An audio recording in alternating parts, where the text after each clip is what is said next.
tahun. Oke. Kan gitu kan. Nah, kemudian setelah itu ada 3 hal yang bisa menghalangi seorang ibu ya, ibu tidak mengasuh anak. 1, serta 2, dia gila. 3, dia tidak mampu secara ekonomi. 3. Jadi bagi ibu-ibu ya, bagi ibu cuma 3 hal itu yang menghambat bagi ibu-ibu untuk bisa mengasuh anak. Oke. 1. Ya. 156 ini lanjutannya ya.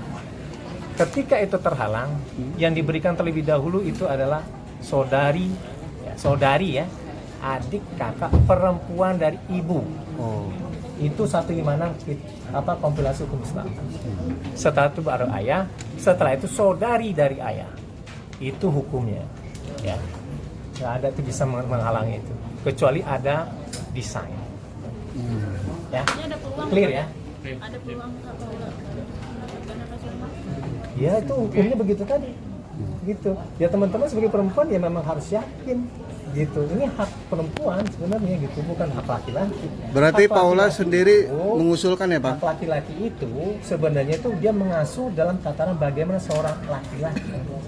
Perempuan itu mengasuh sebagai seorang perempuan, seorang ibu secara emosional. Gitu. Itu makanya pendekatannya adalah kedua-duanya yang menghambat.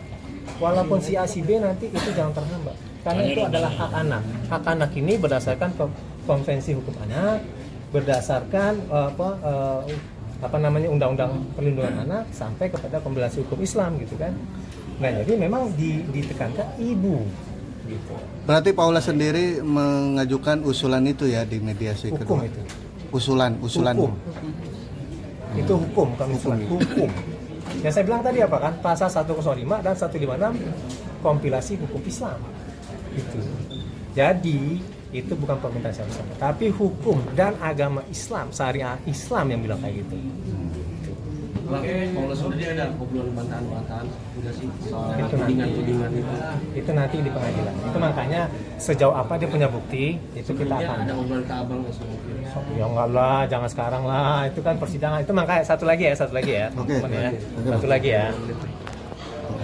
Sebelum dibacakan di depan persidangan, dalil itu nggak boleh keluar sebenarnya.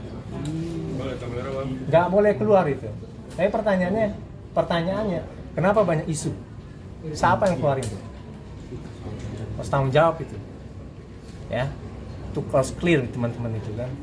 Itu makanya baik itu di pengadilan agama, perdata yang lain-lainnya itu ya, itu harus dikit dulu sampai itu dibacakan di depan persidangan yang terbuka untuk umum. Dan kemudian saya ingetin, sejarah pengadilan agama itu sebenarnya begini. Dia berbeda dengan sistem hukum perdata barat, ya, berdasarkan BW. Dia berdasarkan hukum Islam. Itu makanya dia menggabungnya itu pada tahun 60-an. Gitu ya.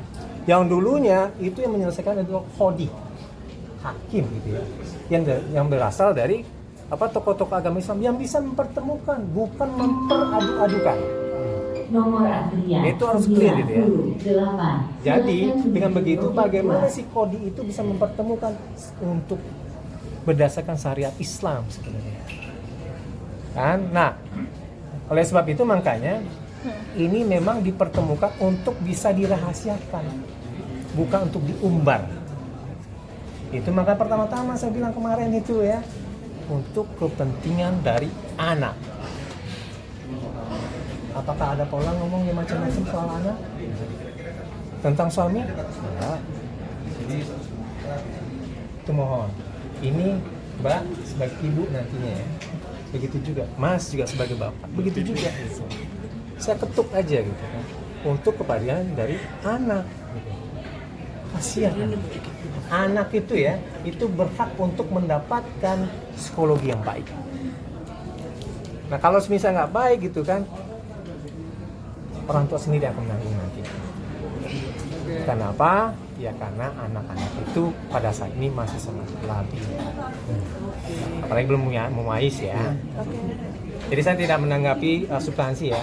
Saya cuma menanggapi soal proseduralnya aja. Prosedural aja, dan kemudian esensi dari pengadilan agama itu kayak gimana agar nanti kita bisa memahami gitu kan, bahwa pada prinsipnya pada saat ini adalah kita berupaya untuk bisa secara baik-baik, karena nggak semuanya itu bisa ya diselesaikan gitu kan dengan cara dibuka, kecuali bagi orang yang akan memutuskan, dia akan berwenang untuk menyatakan iya dan tidak. Itu ya kira-kira ya. Oke. Makasih, Iya, Bang. kalau Terima kasih. ya.